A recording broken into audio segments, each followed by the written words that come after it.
I'm Lewis Blackwell. I'm sort of leader of strategy and development here at the Built Environment Trust, which is the organisation, the not-for-profit, that sits behind the Building Centre.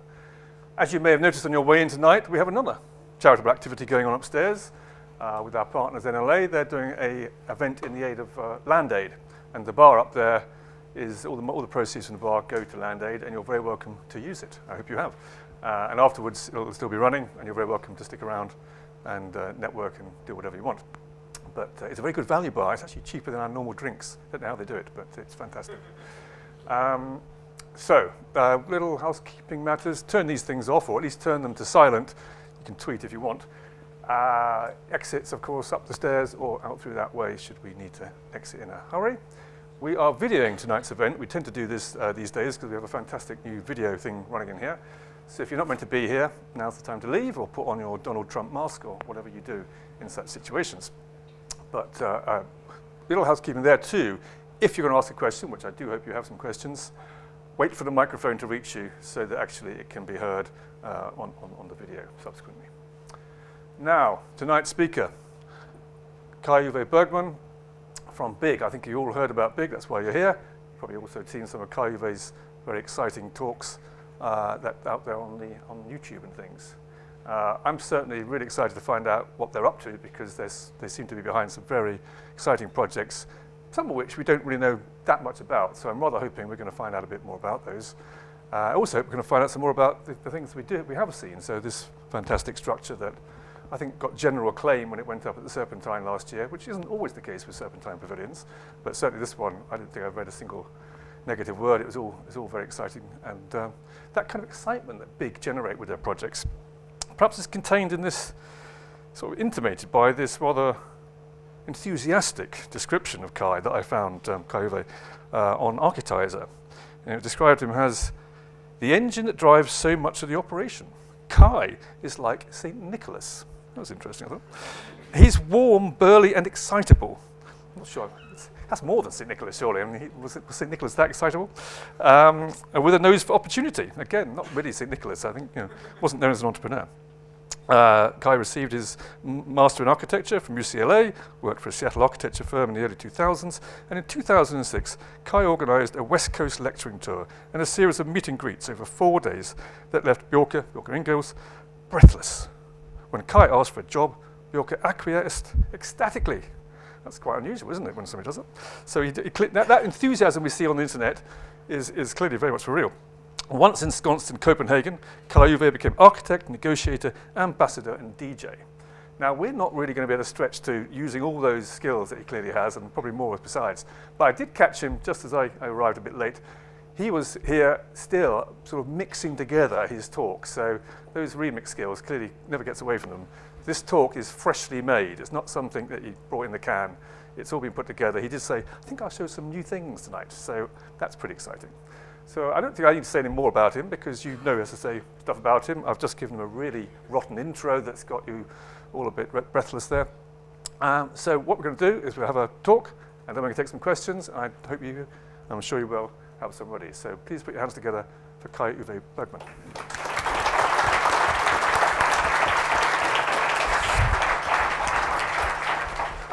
Thank you so much.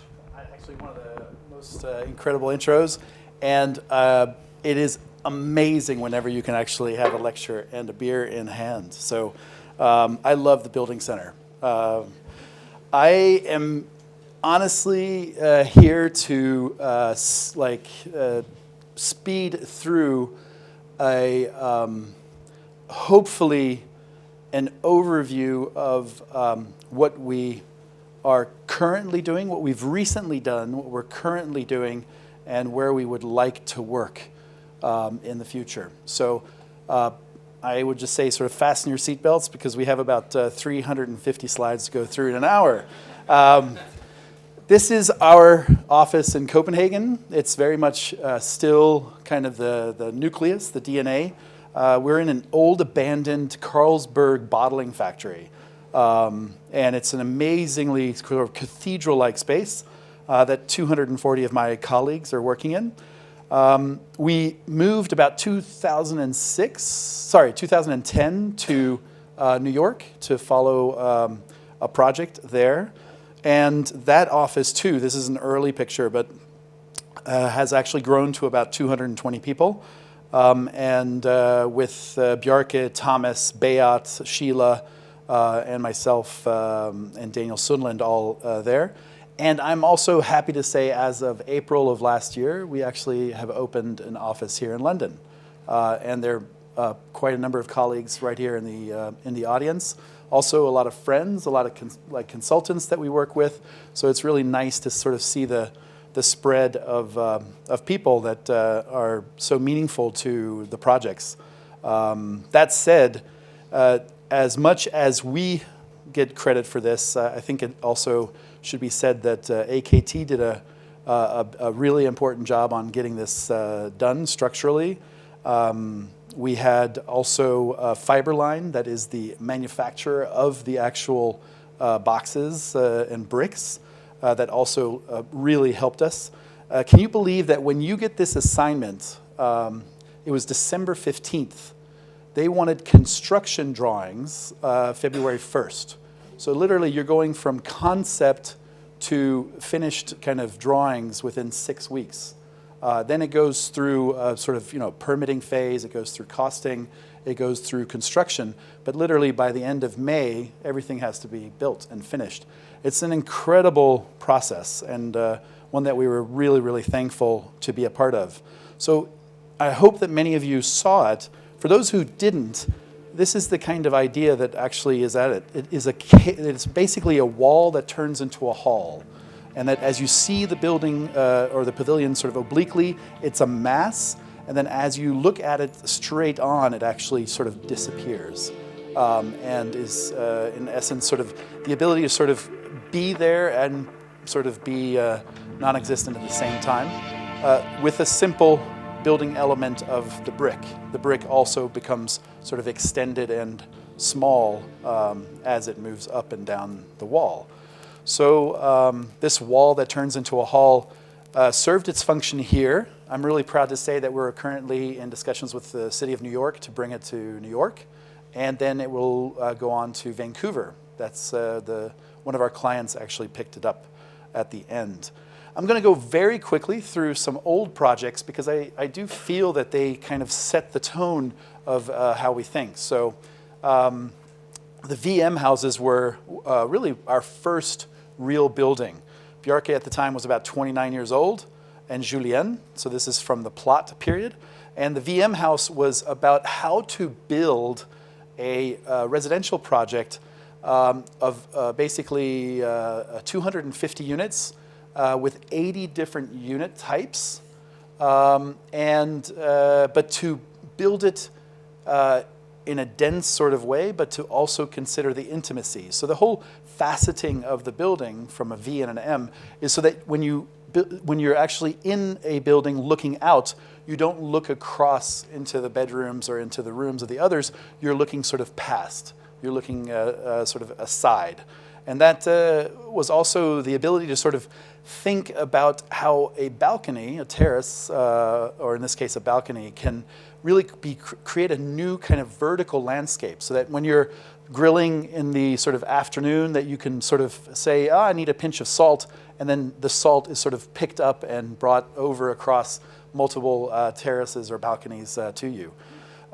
This gets us really, really excited to kind of look for new territories, new places for interaction.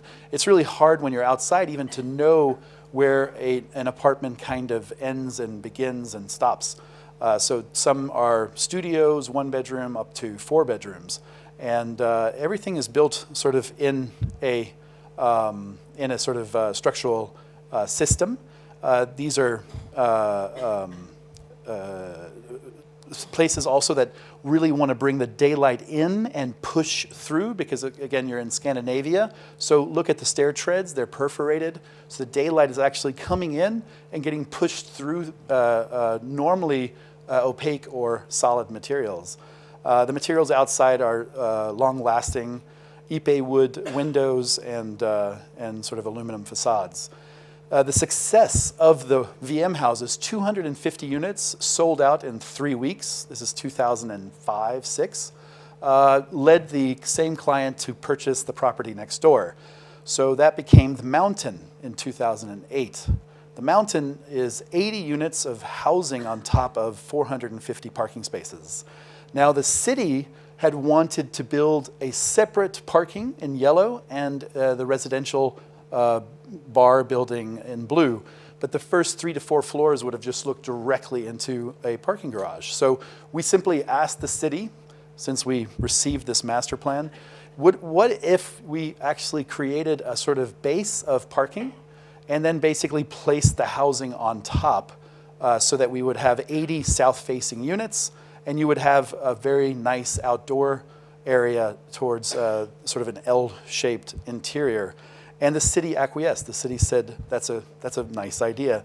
So you live in the flattest country of Europe, but you're living on top of Mount Everest. So we basically perforated the metal panels in the parking to show an image of Mount Everest. And because we would have required 7 elevators going up and down, vertical, no client out there is going to pay for 7 vertical elevators for 80 units. So we basically came up with the idea of a funicular moving up through that parking area and then coming into your unit into sort of a very natural, neutral tones where the landscape is kind of the main sort of driver, where you can easily move in and out of the different rooms, and you really have about 60 square meters of outdoor space, even when you're 10, 11 floors up in the air.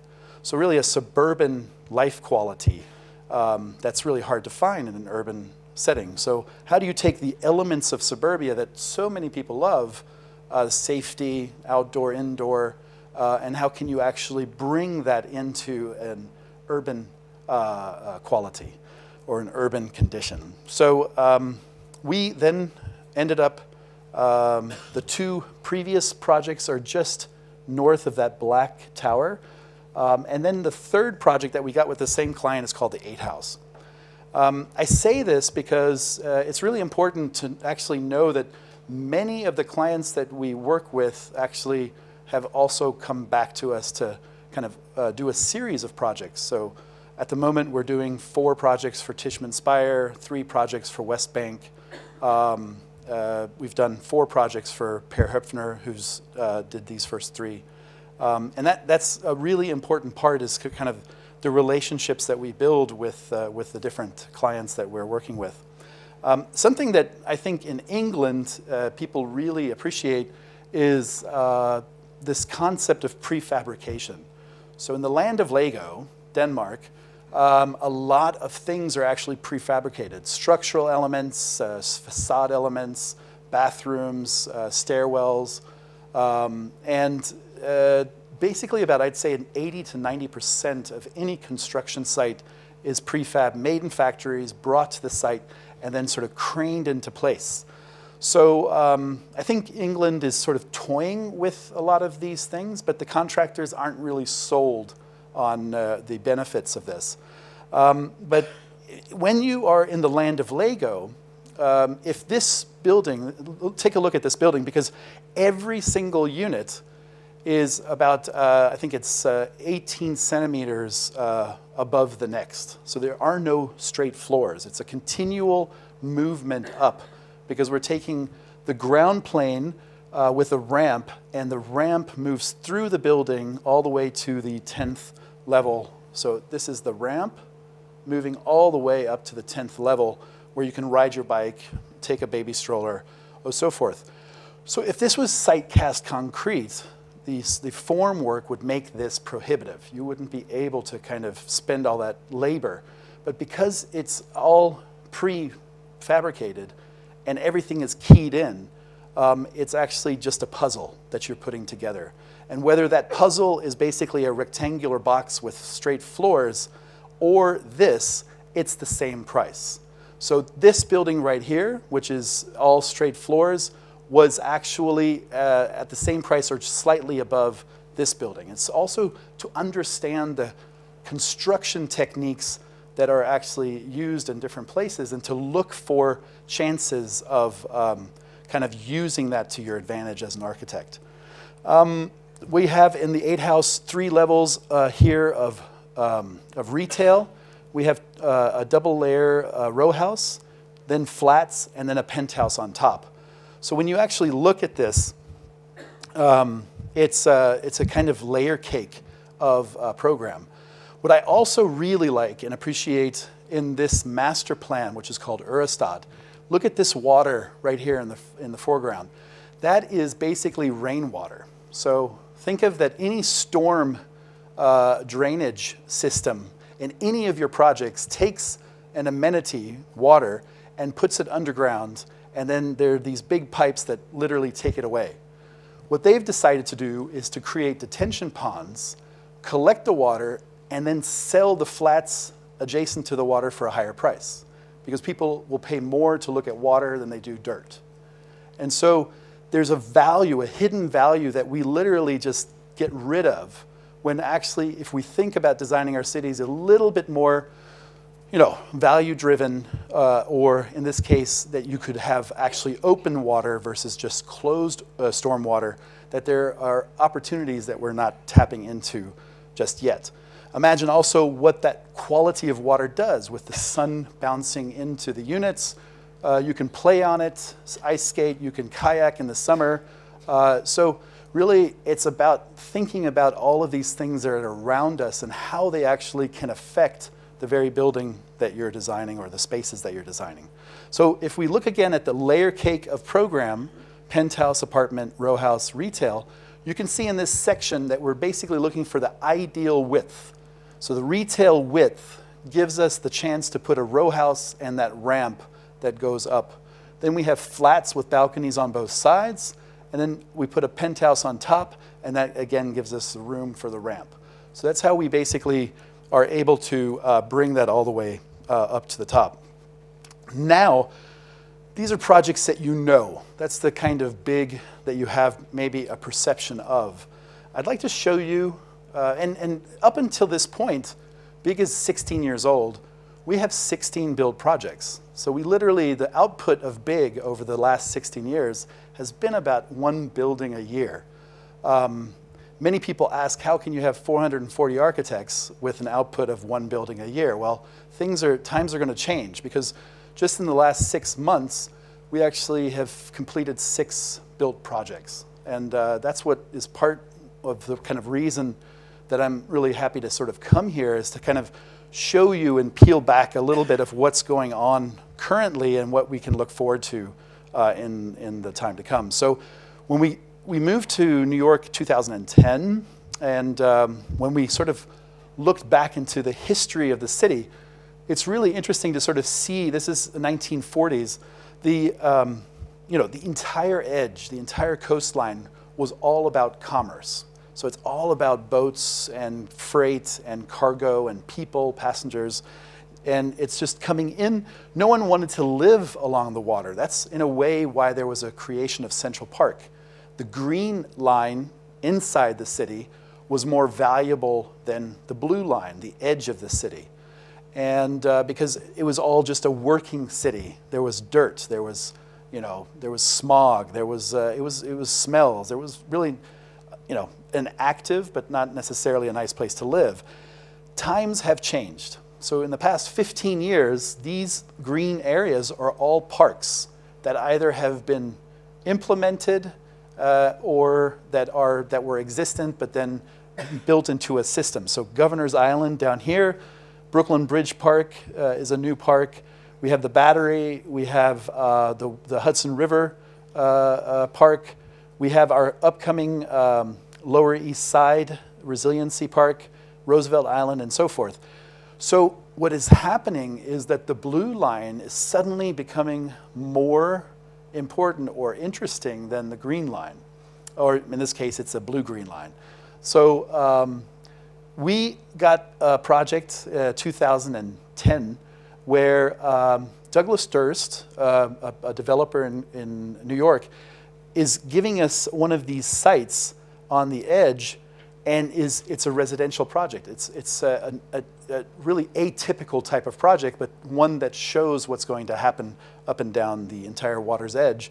And in this case, We have a power plant from the 1930s on one side of the project, a McKim-Mead White, and we have a sanitation department where all the trash trucks, dump trucks, all sort of move through.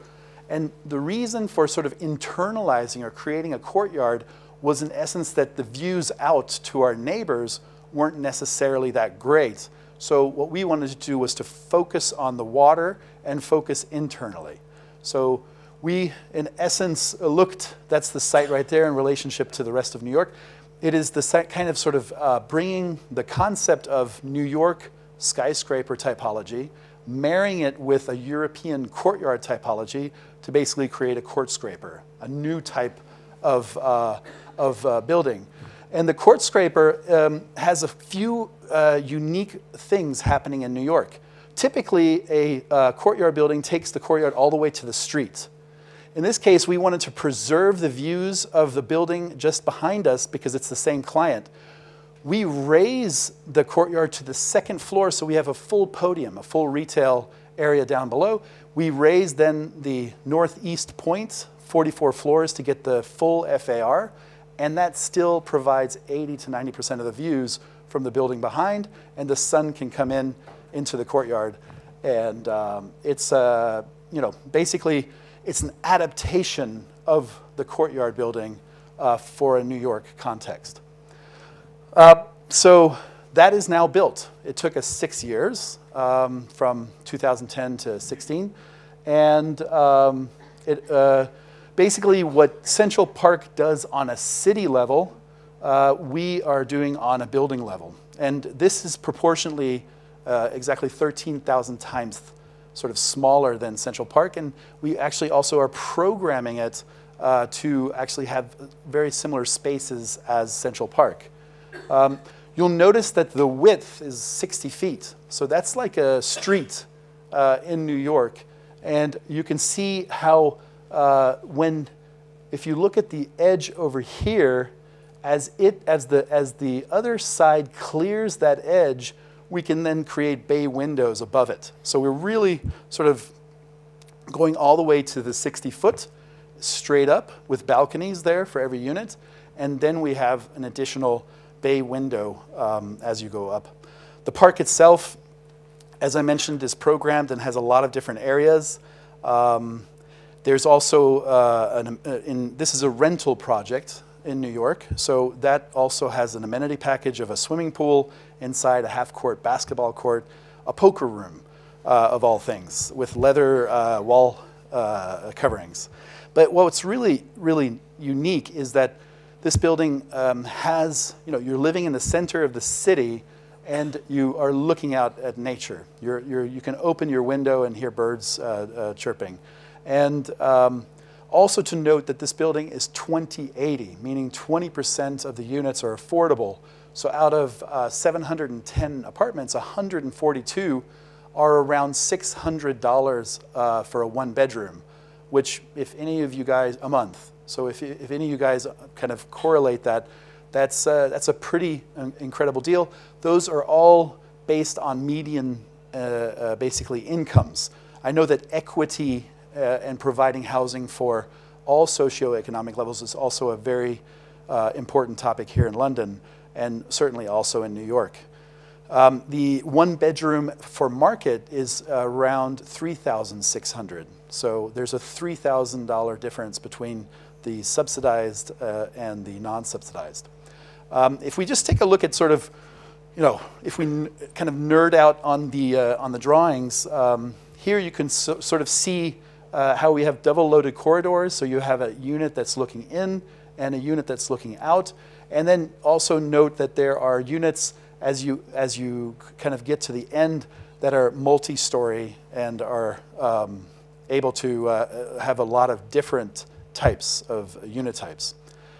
So that's one of the projects that we finished in the last 6 months. Another one would be Miami. So this is a condo or for sale housing. It's 2 towers. And what we wanted to do here is to really be inspired by the kind of Miami vernacular. There is a real desire to kind of celebrate the sun, and to find sort of passive ways to create sort of solar shading that is very typical. Coconut Grove, where this project is set, is very lush, beautiful. And then you have these really dynamic views out to the bay and to the water. So this site actually is very narrow, and you have a front tower and a back tower. And in that condition of front and back, typically in this part of Miami, you would always pay less for the back tower than the front. So what we were trying to do with the twist was to actually create in people's minds that these towers are side by side and thus the same value. And so the client actually tested that, and it worked. So was able to sell the back tower for the same price, and we unified everything with a very sort of lush landscaped podium. And so these are just 99 units. Some are full floor and have these wraparound terraces that then also provide the solar shading. Here's the sort of shared porte cochere, the entrances into the building. And this was occupied October of this past year. And there you can sort of see how the columns actually start sloped and then move up straight. Very generous terraces where you can sort of bring out a lot of furniture. And then a rooftop pool as well. This is Miami. You got to have a rooftop pool. So to move from a rooftop pool to student housing. So one of the biggest needs in Copenhagen right now, 40,000 students are staying at home with their parents because there's no housing for them. And so a father who couldn't get his son into a dormitory because there's a waiting list and wanted him out of the house, literally became our client and said, what is the cheapest possible way of creating a student house? And so we looked at this, we thought about it, and coming from the land not only of Lego, but shipping, containers, we looked at the possibility of recycling shipping containers. And here's sort of our design process where you kind of see how we go through a series of ideas, and then it sort of comes down to the end. So very similar to most of you, I'm sure. We added a layer of really trying to take this off-grid because these would be floating in harbors or ports. We also know that a lot of cities that are harbors and ports actually have kind of gray zones, or zones that have been so polluted that the kind of the shipping container business isn't working there, or certain industries have moved out and the land is not yet ready to be redeveloped. It's a brownfield site, yet the water's edge is actually could be. And there are actually utilities in these places. So it's just a matter of trying to figure out how to take advantage of centrally located places. Think of the Royal Docks here, or where Silvertown is. If you were to think of that actually as an area where you could have some of these floating. And the idea was to really think of how you can then create communities. So how could you link them together? You can create double wides, how they then have their own central kind of courtyard, and then the views out. So that you could imagine just one, but also you could imagine quite a big village of kind of dormitories. So I'm really happy to say that we have created our first prototype. This was built in Poland, and it has a in order for this to sort of not bounce around a lot, it needs a lot of weight, ballast. So we created a sort of floating basement. Then we take the shipping containers, we weld them together, and then those get put into place. This is then shipped over to Copenhagen, and we have landscape in the center. This is for €600 a month. A student is literally living here with the best views in the city. It's now there, and the cities of Gothenburg and Le Havre in France have now actually asked us to go into production with them to do a few of them. So here's a video, short video. People around the world share the same feelings. Black boy, white girl. People, don't close your eyes. Only love can save the world and make us survive. It's your life. It's your life. It just happens to be next to the bar with the sandy beach, so you gotta love It's your it. life. And that's our, right there's our ski power plant in the background. So we did it for students, but now think about what's happened over the course of the last couple of years. We have had, like unseen previously, masses of refugees and immigrants moving through Europe, in some cases in incredibly dire sort of situations. And many cities are stressed at actually thinking in countries of how to actually deal with this in a very humane way. And so we actually have also considered that these are built literally in half the time than typical student housing if it was built on the land traditionally, and at 1/3 cost less. So half the time and 1/3 cost less, you can produce these and have these kind of temporarily in different harbors. And they could be produced quite quickly if you kind of activate the different wharfs in around Europe or elsewhere, and you could actually deal with thousands of people that are displaced and in need of a home. So this is one way that we feel that we can kind of get into the debate of equity. Another project, this is the Navy Yards of Philadelphia, not the Navy Yards of New York. A lot of cities on the East Coast had Navy Yards, also in DC during World War II. And you can see, very typical to sort of the Victoria docks, you had a lot of shipbuilding during World War II.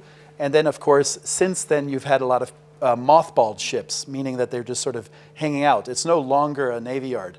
This is a Robert Stern master plan on how to convert this shipping yard into a kind of high-tech or into an office park. And basically, this is what we received. This is a spec office building. By spec office building, there's no tenant. The client is taking a risk and building office space with the hopes of filling it after it's built. It's one of the lowest budgets out there. But we basically wanted to also work in that kind of environment to see what was possible. So they had spent some money on a park designed by Field Operations, the landscape guys behind the High Line. And it was funny because he had this circular idea, but then all of the streets were rectilinear around the site. And this was what we were given as like our site. We asked if it was possible to actually think of the park actually also coming and sending out ripples. And that those ripples would then be picked up in the building that we were designing. And so we would basically end up with a square at the top, or a rectilinear sort of a space that is reminiscent of the Robert Stern master plan, but we would kind of interact with the field ops landscape. And also being kind of inspired by the ships that were just mothballed a couple of blocks away. Note that in this site here, the ships are actually 2 blocks away. So there's another thing that we did in order to bring the ships right to our doorstep. And I'll show that in a second. So this is the building. It's a fully precast building. And for America, this is pretty special because precast concrete is literally used only for parking garages. So we went up to a fabricator in Pennsylvania that did kind of tons of parking garages. And we said, we want you to be our kind of expression. You are the most important material in our design. And they flipped out. I mean, they really went into it.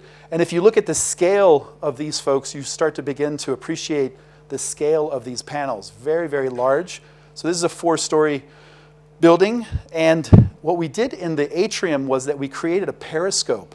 So as you sort of look up, there's a mirror that basically shows the ships that are mothballed 2 blocks away and bring them to your doorstep. So again, how can you take a disadvantage, meaning that this address is not on the water, so it's going to be less valuable, but you give the people the kind of thinking that it is very much right on the water because they look up and see the periscope. Also notice that the mothball ships are at a different angle than the entrance. So what we did is we went up and made the opening of the atrium smaller and smaller so that we get more square footage at the higher levels, which rent for higher amounts of money. So just little things that basically kind of tweak the spec office model. So here's the building as it's built now. So that's the new road that we asked be placed in. The park was built and opened to a lot of fanfare. And they're just sort of completing to fill in the building. Now we're in Basel. This is, the home of Herzog Demeron and so many others. An incredible place to actually do a project. We're in this little part, which in essence is the armpit of Basel.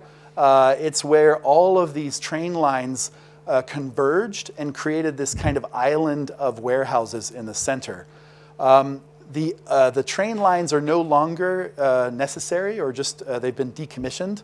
So suddenly all of these warehouses are getting recommissioned into student schools, homes, and sort of very interesting areas. So this is this kind of warehousey part. Our building is this from the 1970s. It's a Transitlager, and it is beautiful. Take a look at this formwork. This is, this is solid. This isn't going anywhere. It's like a bunker. But this is also the kind of window treatment. So what exactly could you put in here? And when we started looking at what to do with this building and how to make it into a livable building, because they wanted us to convert them into apartments, we, of course, went back to kind of the courtyard. But we didn't see the courtyard actually functioning well in this case.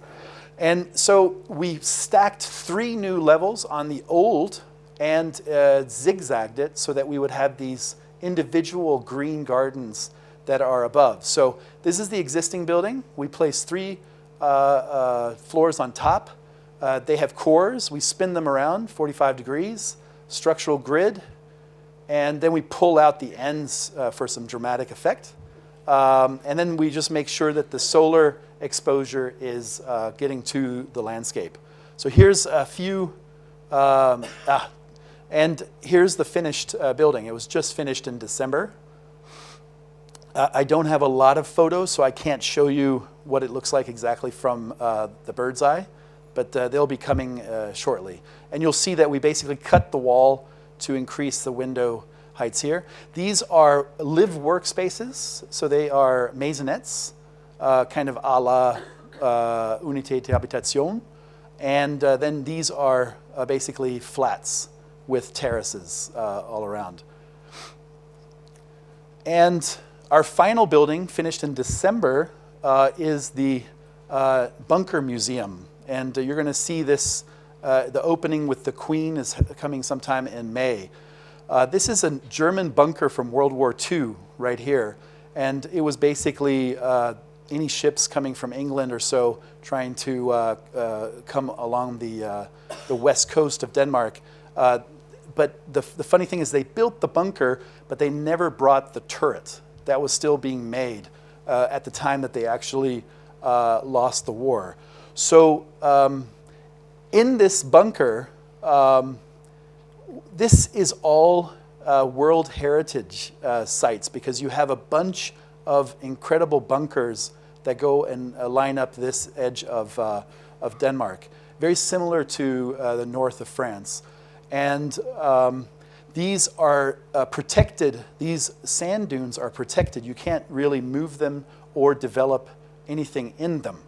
What was funny, so the Museum of Amber, the Viking Museum, the local Viking museum, these like small institutions that had been put up in little places, decided to converge and build one nice museum that they would all occupy. And they spoke to the city, and the Germans, when they built the bunker, had lifted out a bunch of sand in this area, and it was a big heap right here. Because that was not a natural dune, we were allowed to actually dig into it, place the 4 museum programs underneath, and then rebuild the dune on top. So we have the 4 museums, each in one of these triangles, and then they are converged underground and connected. So here you are walking down the sand dune through one of these incisions. This is the bunker, the old bunker from the inside. We're using that as well as an exhibition space. And then these are just basically the walls that we have poured to backfill the sand dune against. And this is the basement. So we basically didn't want to have any doors. So we just have these tilts and slits and openings. So you move from kind of one museum into the other through these openings. This is the floor treatment, so cut lumber. And here you see the top. This is just before it was finished. This is a cantilever on all 4 sides. There are no columns, so we're pulling this all the way back to this wall. And then everything connects down here on the underground. So this is a project that you can sort of see coming up in the next couple of weeks and months. We did full service on basically everything that you've seen except West 57th. We worked with a local architect. And then you can see how the glass is moving past the ceiling cantilever and is then just sort of caught on a sort of the roof structure. This, I don't have a lot of images. This is a school, high school. The Faroe Islands are these islands in the North Atlantic, and the mayor is having a problem in that all of the young people after high school move to Copenhagen, Stockholm, or somewhere else. They don't want to stay on the island because they think it's not happening. Also, many of them aren't yet in a relationship, so as a single person, they just sort of take off, and few of them come back. So the population of the Faroe Islands is kind of decreasing. So we were given a brief to create, and what should be said before that, like in the 1960s, they had taken all the students that used to be together in high school, and then they separated them out in specialist schools. So all of the mechanics went to a mechanic high school, all the beauticians went to a beautician high school, all of the business students went, so they basically had all these like high schools parceled out through Tórshavn, the main city. And what the mayor decided was that was actually part of the problem, is that all of the folks weren't seeing each other and thus weren't really kind of engaged or socially kind of active. And so he wanted to create a high school that brought all of those different subject matters together so that the beauticians on their way to the salon would check out the mechanics working on the cars, would then see the librarians on their way to the library, would then see sort of the business students. And so that literally it was kind of like to create this social kind of incubation period in hopes that the relationships would keep them on the island. So it's a social experiment. The school hasn't opened yet, but literally this is the mechanics school right here. So all of the schools have an identity in that it sort of flies off. They're all on different levels, and then they share a space under this atrium. This is ETFE, which has a cover on it at the moment, so we would just sort of take away the cover, and it'll have nice daylight inside. All the roofs will be green, because everything literally in Tórshavn has green roofs from the Viking times, and it's an exciting project that'll finish this year.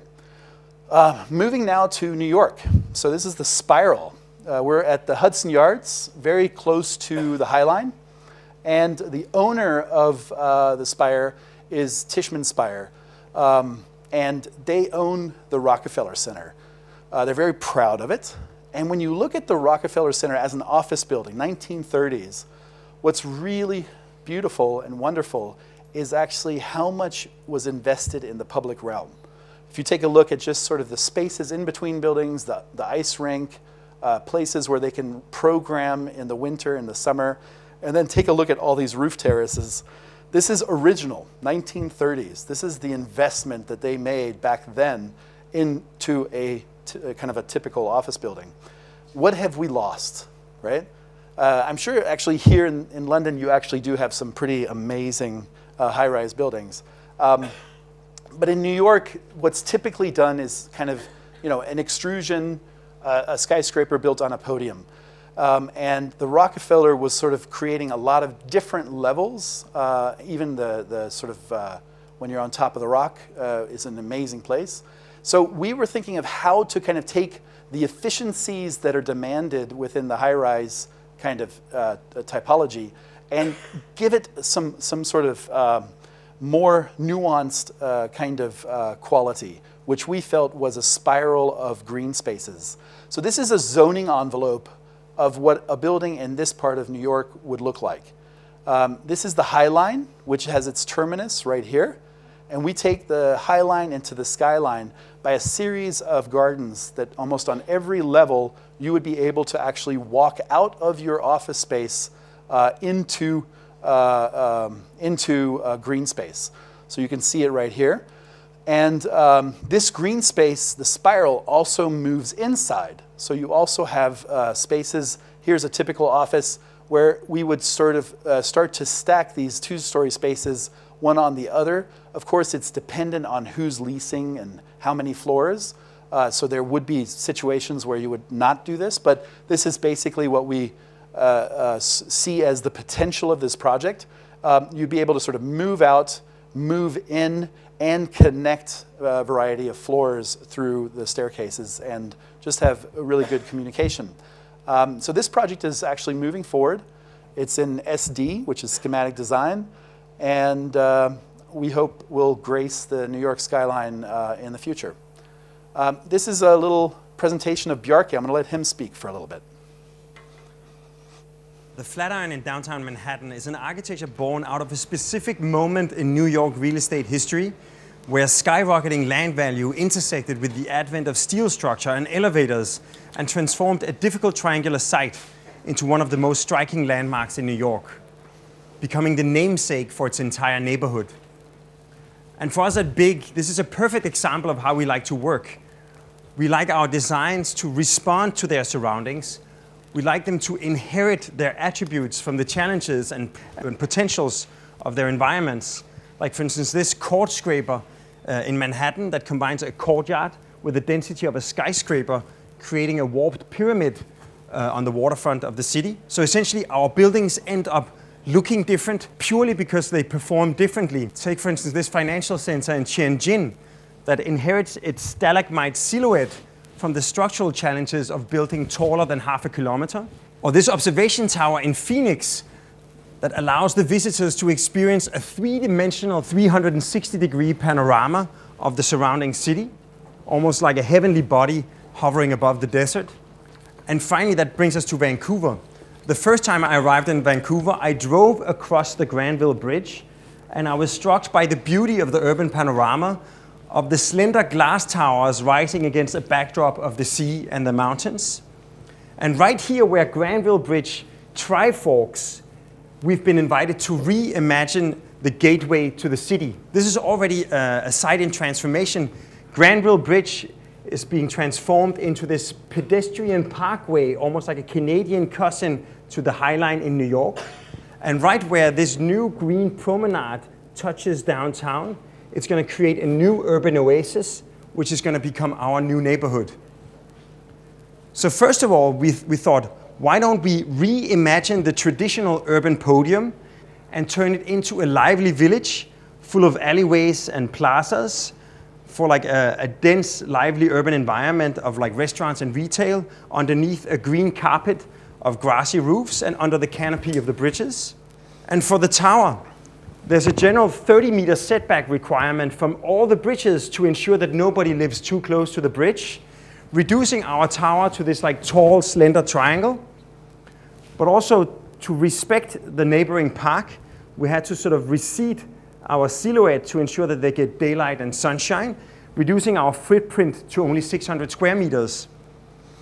But then we were thinking, if the 30-meter setback has to do with ensuring a minimum distance, as soon as we rise above and beyond the bridges, we can actually come back out and maximize the areas with the greatest views and the most abundant sunlight. So it almost becomes like this tower turned upside down that actually grows out of a tight spot in a lively city and then expands to occupy the maximum area in the surrounding skyline. In a way, you can see Vancouver House as a contemporary Canadian evolution of the Flatiron that takes the residential high-rise one step further into the future. So as Bjarke was just mentioning, sort of the Flatiron is interesting because it really, because of the elevator, suddenly made a triangular site suddenly possible. So it's also interesting to see at what point a technological advancement in our industry can unlock the potential of different sites that before were just not very advantageous. And so we think of this building as sort of taking the Flatiron and becoming the Fat Iron in Vancouver. And so this is actually 5 stories out of the ground. It's going to start over the next sort of 12 months, really sort of filling up and I think topping out soon. My own sort of involvement and a project that I've been involved in very deeply over the last 3 years is the Big U. And the Big U is kind of thinking about how we habitate this planet of ours and how we, cities that were historically always built along water, coastlines, rivers, lakes, how we actually need to sort of think and rethink that in the future. So Sandy caused $19 billion of damage. There was a new sort of neighborhood created, Sopo, south of Power. I lived and worked there for a good many weeks. So I really felt it in terms of the impacts. There were hundreds of thousands of people that were homeless and needed to find other homes. So everything in gray is the flood area. And what you typically sort of see is engineers coming in and sort of creating flood prevention. So if you go to New Orleans, from 10 years before, they would just build a big gray concrete wall, and everyone on the first floor is going to take a look every single day out of their home into a concrete wall. We wanted to kind of rethink that, you could go down the road of deployables, such as in Germany, but you really need to be precise. You really need to know when a storm is coming and have the time to actually implement those flood prevention measures. As opposed to these deployables that you would build up and down every single time there's a storm, we wanted to do something that was passive, that was always there. And so we thought of it as kind of the ability to create a social infrastructure. The flood prevention would basically be a side product of actually investing in people. So just as the High Line is an abandoned railway infrastructure that with just the park program placed on top is now the second most visited site in all of New York. So even everywhere around us, we have the ability to actually add a little bit and get a lot back. So how can we think of this 10-mile long infrastructure as something to enjoy? And we basically did a lot of listening to different groups. We had over 100 meetings, listening to the community, listening to civic organizations, city and state representatives, and we managed to actually corral $660 million to implement the first 2.5 miles, 1/4 of the full project. And what that basically looks like is sort of an urban furniture piece that is there to enjoy and to interact with all year round, and that then protects you when the storm comes. This is the east side, so basically a bridging berm that protects the city. This is what it looks like now with the FDR, and this is what it would look like with the flood protection system. A lot more bridges connecting the city, and basically a water prevention system. So it's been an amazing work. We've worked to get 37 governmental agencies to approve this project all along the way. And I'm sure in London you have the same kind of public process. And it can be, it can be demanding. But in this case, the Department of Transportation, Parks, the Office of Resiliency at the Mayor's office are actually really working together to get this done. And it's been pretty impressive. A project that you may know less about, and this also is in the vein of infrastructure, is actually a metro stop that we are designing currently in Paris. So this is on the outlier areas of Paris. There's a bridge, and we are creating a connection between two park areas and a lot of kind of infrastructure that comes into this point right here. So this is Pont du Bondy, and we are creating a subterranean, about 6-level connector. This is the same area in Paris over time, so you kind of see how the roadways really started cutting off a lot of the neighborhoods. Here you can see how this is the outermost ring.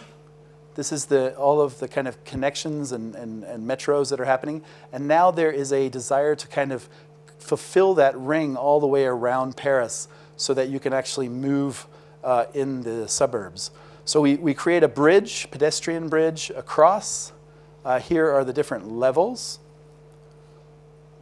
And I think I have a view of the interior as well. There you have it. So this is currently in design stages in our Copenhagen office. Locally here, we are doing the Malaysia Square at the Battersea Power Station. So that is the kind of space in between all of the kind of buildings that you probably already know about. Beautiful power station from the 30s until the 60s, before it was kind of decommissioned, became the setting of a lot of movies. And now, for the past few years, a big, one of the largest building sites, I think, in Europe. So we took part. Actually, this is an interesting story. So 2 years ago, I attended MIPIM in the south of France. That's coming up in 2 weeks. And I met the gentleman there for the Battersea Power Station.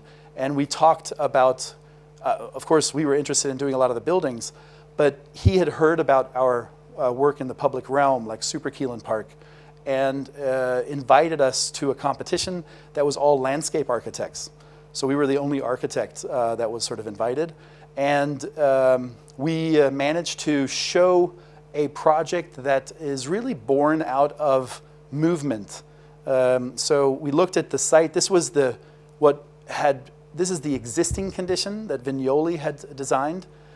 We looked at how people were actually moving and doing shortcuts, or would do shortcuts across the site.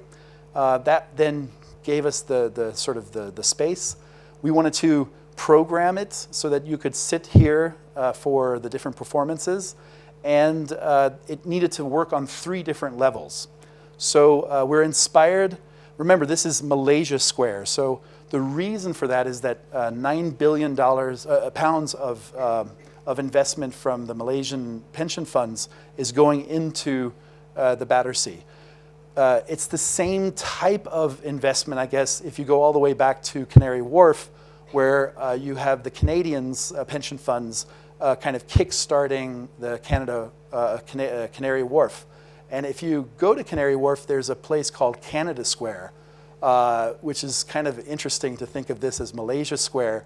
only in Canada Square, there really isn't anything there to make you aware that it is Canada. It's a big lawn that gets programmed in different seasons. The Malaysians really wanted for Malaysia to be imprinted onto this square. And so this went all the way to the Prime Minister's office. We actually presented to the Prime Minister. And we were inspired by the Mulu Caves, this kind of subterranean, very strata kind of environment.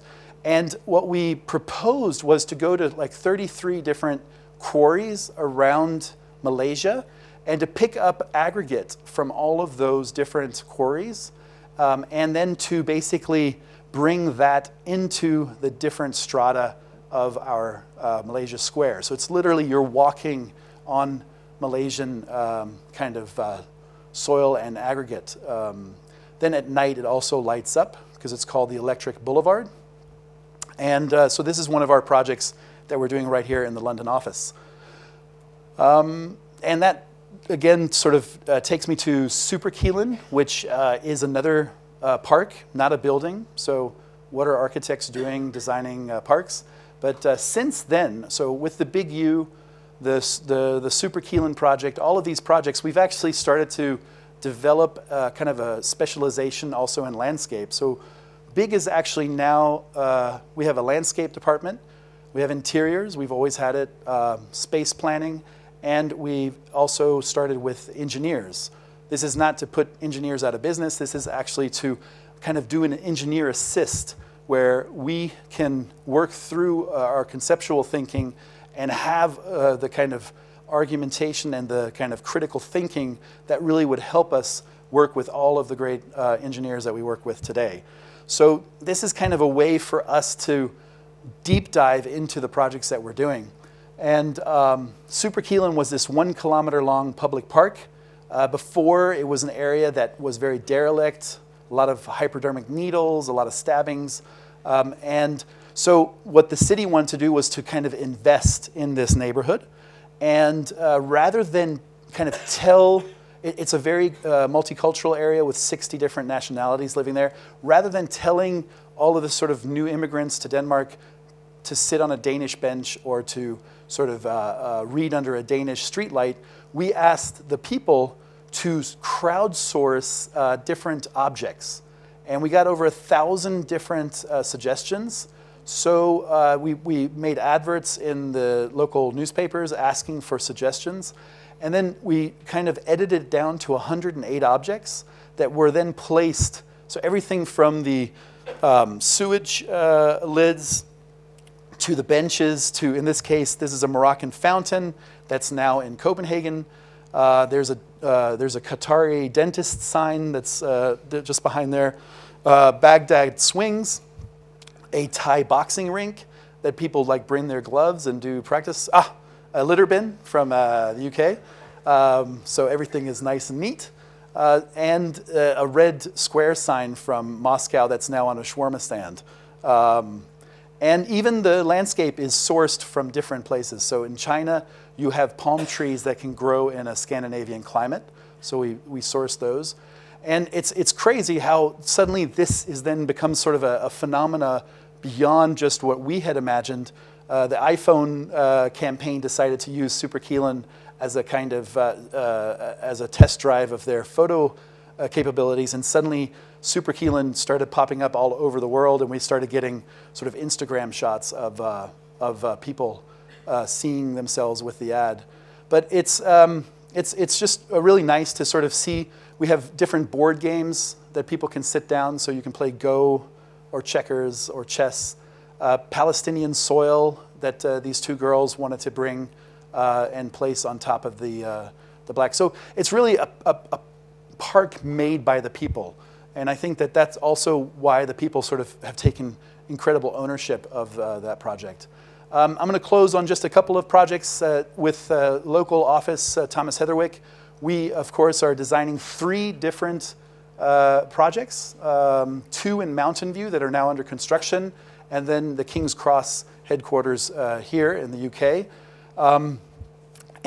Believe it or not, these buildings are the first buildings that Google has ever actually designed and built from the ground up.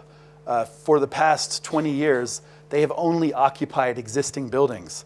And so this is a chance to really put the same kind of thinking and effort that they place into a lot of their software and hardware into actually thinking about what the future of the office is in terms of Google. The other thing that's really that you have to appreciate for the work in Mountain View is that the campus of Google is as large or larger than the actual retail center of Mountain View. So these corporate campuses that you start seeing populate Silicon Valley are very much now interested in investments in infrastructure, hospitals, schools, roadways, bridges. This has now gone beyond just creating a corporate kind of campus. So we're really interested in the habitat, thinking about the wetlands that the site is on, then creating a very large sort of microclimate under a dome, a la Buckminster Fuller, and then sort of creating a human scale of flexible office space underneath these domes. So this is still a while ago. This is from the master plan. It's been very refined since then. And those images will be sort of available in the next months, I'm sure. But what it's still at its heart is this desire for openness, for biophilic design, where the landscape becomes a part of the interior environment. It's really hard to tell what's inside and outside. It's a very amazing client. We have literally created new building systems for these buildings and had them tested. So it's actually creating new ways of building that hopefully this building will influence others in the construction industry. And then we have a flexible PV actually as the surface of the dome. We are also working with Hyperloop to create feasibility studies in 2 locations, the Middle East and Central Europe. Hyperloop, for anyone who doesn't know, is the idea of actually, do you remember the old postage tubes from the 1920s and 30s in office buildings? You'd stick something in a tube and then vacuum would sort of move it through the different floors. You guys are all too young. So I see a few gray-haired folks in the audience. So we will remember that it's the same idea. You're moving humans at around 800 miles an hour, so faster than flight through these tubes because it's a frictionless environment. And you'll be able to basically go from Los Angeles to San Francisco in about 29 minutes. Normally that would take about 8 hours. That's a project that we're working on in terms of kind of infrastructure and the future of movement. I'm going to pass this guy. I'd like to show this one because I think master planning is also a very important piece. This is Pittsburgh, and you may know about the rise and fall of Pittsburgh as a steel town. Well, hopefully you also know that it's very loved for its sports. So you have the hockey team, baseball and football. And the hockey team has a sea of parking. This is all parking lots. That's the hockey stadium. 28 acres of black asphalt right next to the downtown area. This is only in America. And the hockey team came to us to kind of ask what and how could we think of this, because now they actually see more possibility in developing something than to just have the parking, which, thank God, they have come to that realization. This is a really interesting neighborhood, culturally very significant. This is a huge hill climb, so it's currently about 14 or 15%. And what we basically said is, in America, typically you take the grid of streets up any kind of incline, and basically the car will get you uphill. Think of San Francisco. What we stated was that we wanted basically to deprioritize the vehicle and to prioritize the pedestrian. So instead of a grid, we came up with the idea of sort of a network of paths that crisscross across the site to always be 5% or less in incline. that would literally create the building sites between them. And then we created a public park that is a meander that basically zigzags up so that you can take a baby stroller and move up this steep incline. So a new way of thinking about sites, urbanity, and so forth. This is the scale of the houses at the top. There's the downtown. So we also thought about this as sort of going from some residential heights to the towers. And we thought of like creating a new typology of housing for Pittsburgh. They would typically just build boxes of houses.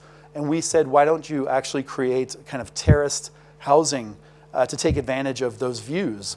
So here's the commercial center, and here's the low rise with, even if you're living on the second or third floor of the residential area, you would still have a picture of the downtown. Here are these paths that lead you past the building sites, and then here are the terraces that you now have as a new typology in Pittsburgh. So the mayor is really positive, and here's another model shot, Christian, for you. It's exciting to kind of work with a sports franchise like the Penguins to make something like this possible. Last project is the power plant. I've got a few new shots if you've seen this before. So one bag of trash is equal to 4 hours of electricity and heat. So literally 400,000 tons of trash go into this facility, and 550,000 people get their electricity and heat. Typically, power plants are designed by engineers, and not to diss them, they literally do serve a function, but they're always on the periphery of cities. It's not something you want to live next to.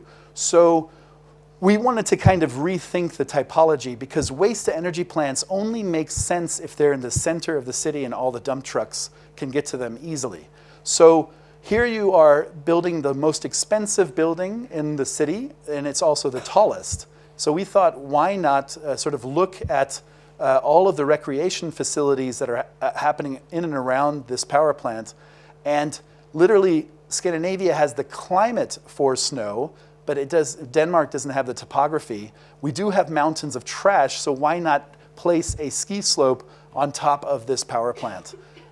It would be basically an artificial snow that's made up of recycled plastic, but then it would also insulate the real snow that would fall 2 or 3 months of the year and actually keep it on the turf so that you would actually have real snow during the winter months. Lo and behold, we won this competition, which is truly amazing, and it is literally under construction. So you can ski any time of the year, even night skiing. You can bring your kids and go hiking. You can have date night and see the sights of Copenhagen. And it has the world's tallest climbing wall. So this is, I think, kind of a new way of thinking about the very infrastructure that's all around us every single day, and that it has the same ability to become sort of an icon for the city as the smallest kind of icon of any city, the Little Mermaid. Here's some pictures from about a year ago, and then this is what it looks like now. This is just sort of taken a couple of weeks ago. The facade is fully there, and we're going to use planters. So we will actually have a tree line where some of the planters are planted, and then once you raise a certain height, then it no longer carries any greenery. And they're working on the ski slope as we speak. But notice one last thing, and that's the smoke ring. So this is going to be a power plant that emits smoke rings.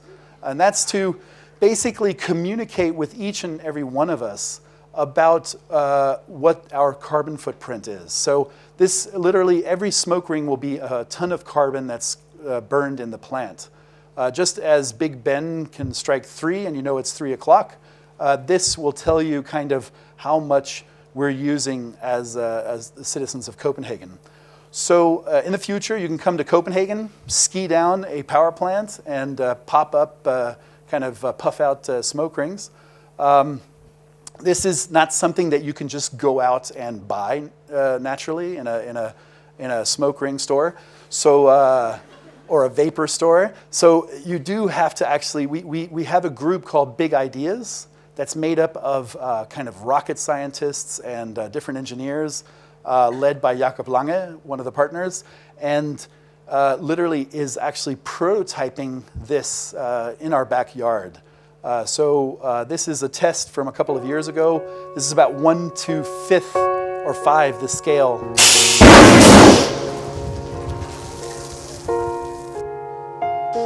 Yes! Fucking A! Der er kraftedeme ikke noget at diskutere. Nu tror jeg sgu på det. Det er fandme godt. Ej, hvor er det vigtigt. Hvor er det vigtigt. So this concludes the lecture. I hope it makes you see the potential of design, architecture, and that in a way you can see that your dreams can come true. Thank you very much.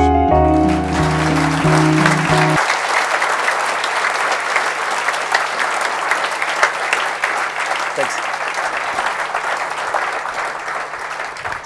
That was fantastic. I think we got a lot more than we expected there.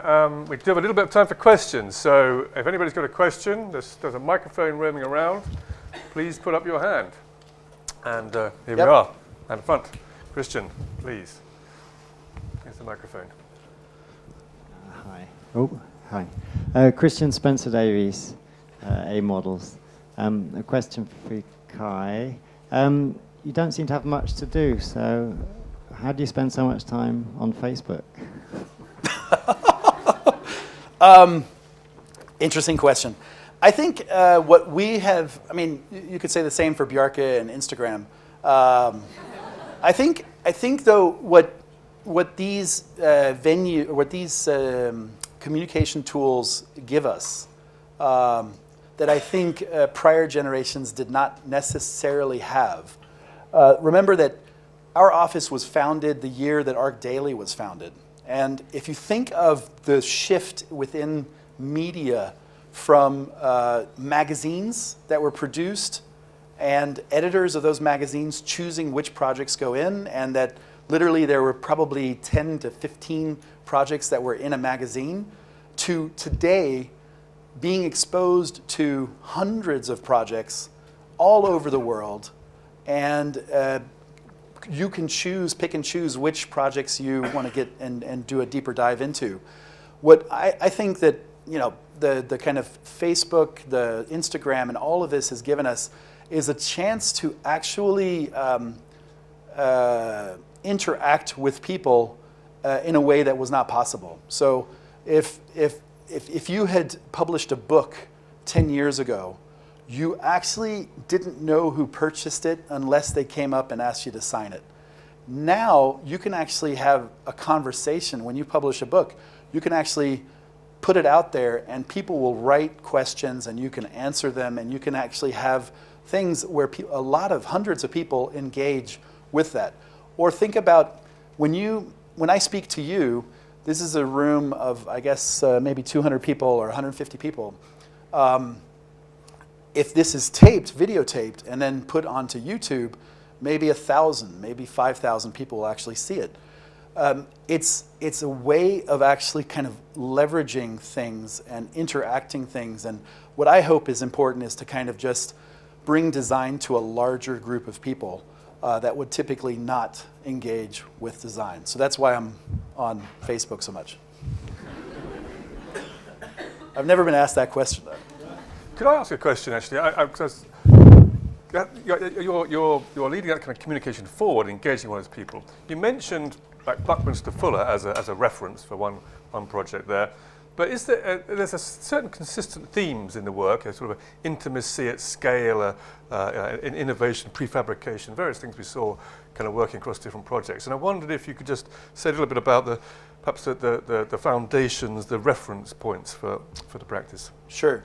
I mean, you can't have a conversation about big without actually talking about the experience that Bjarke had at OMA, I think. The kind of pragmatic thinking that kind of underlies a lot of the thinking, the critical thinking. I think what happens when you take that kind of pragmatic rationalism and bring it then to a Scandinavian context. There's a humanism, kind of social values that then also seep into the kind of rational argumentation that you make for a project or for form. So you suddenly also think about how people will actually interact with that form or with that building. You try to, I mean, we often think about the fifth and the sixth facades. Anyone going to ask me what a sixth facade is? Think of the mountain. So you have the fifth facade is the terraced, kind of terraces on the roof. But then if you think about it, also the underside of the housing, this like color of rainbow colors heading up is actually a sixth facade in a way. And so, I think we're voracious in our appetite. Bjarke also speaks about his own influences as love affairs that he had as a student with different architects.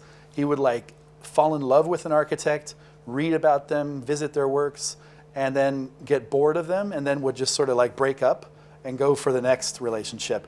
And so it was a very promiscuous kind of college years that allowed him to kind of deep dive in. And if you do look again at Bjarke's Instagram, I think it's like a visual sketchbook, because there's a kind of grabbing of textures, of scale, of different things that we as architects kind of need as a reference point. And so I would say that our interests are quite a wide variety. The other things that also influence a lot of the work is movies, cinematography, scenography, the movement of things through space. It's fiction, like books, reading, things, worlds that don't exist yet. So if you think of science fiction, there's a hopefulness that I think also exists in the work. Other questions? I'm sure somebody's got some thoughts there. One at the front here.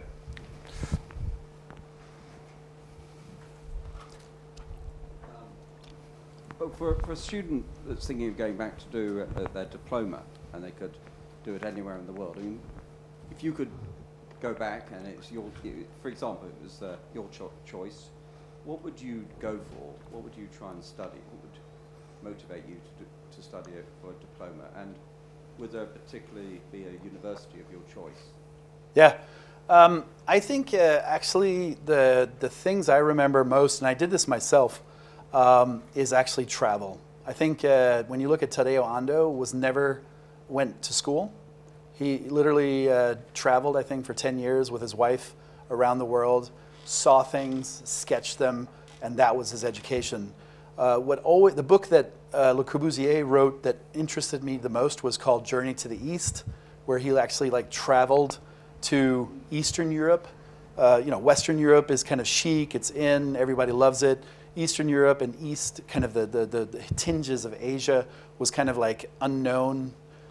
Yet when you look at like Sinan, the architect in Istanbul, like blows your mind.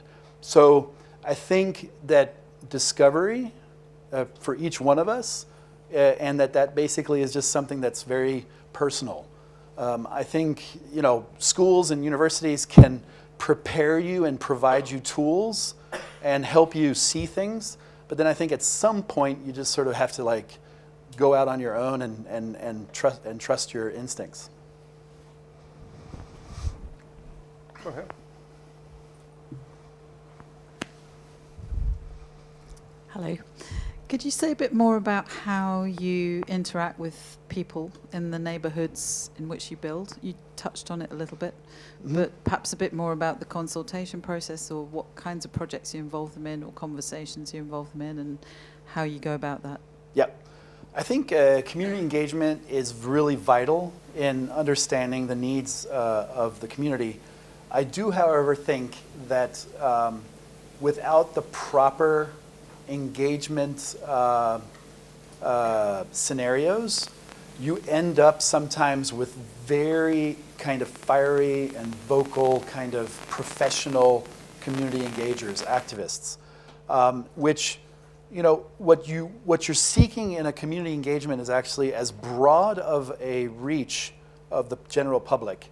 And I would say a successful community engagement is when you have hundreds of people like this sitting in a room talking about a project.